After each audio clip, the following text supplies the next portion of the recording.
মোস্তাফিজকে নিয়ে মহাচিন্তায় আছে দক্ষিণ আফ্রিকা। যুক্তরাষ্ট্রের স্লোয়ার পিচে মোস্তাফিজের স্লোয়ার কাটার বোঝাই মুশকিল হয়ে যাবে। ভিডিও ফুটেজ দেখেও তার বল অনুমান করা যায় না। যুক্তরাষ্ট্রের স্লো পিচে মোস্তাফিজের বল খেলা সবচেয়ে কঠিন কাজ। ম্যাচ শুরুর আগে একই বললেন ডেভিড মিলার। নিজেদের দ্বিতীয় ম্যাচে আজ রাতে মাঠে নামছে বাংলাদেশ দল। প্রতিপক্ষ শক্তিশালী দক্ষিণ আফ্রিকা। পরিসংখ্যানের দিক থেকে বাংলাদেশের চেয়ে অনেক এগিয়ে আছে দক্ষিণ আফ্রিকা।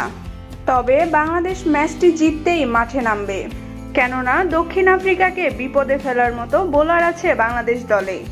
এবার বাংলাদেশি কাটার মাস্টার মোস্তাফিজকে নিয়ে ম্যাচ শুরুর আগেই মুখ খুললেন ডেভিড মিলার।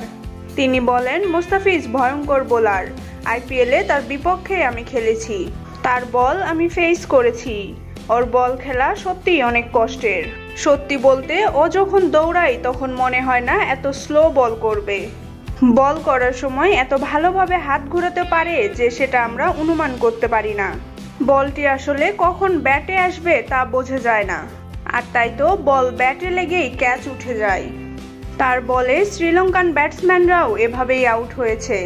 মোস্তাফিজের বল আইপিএলেও আমরা ভিডিও ফুটেজ দেখেই প্র্যাকটিস করেছি, তবে ভিডিও ফুটেজ দেখেও তাকে খেলা যায় না।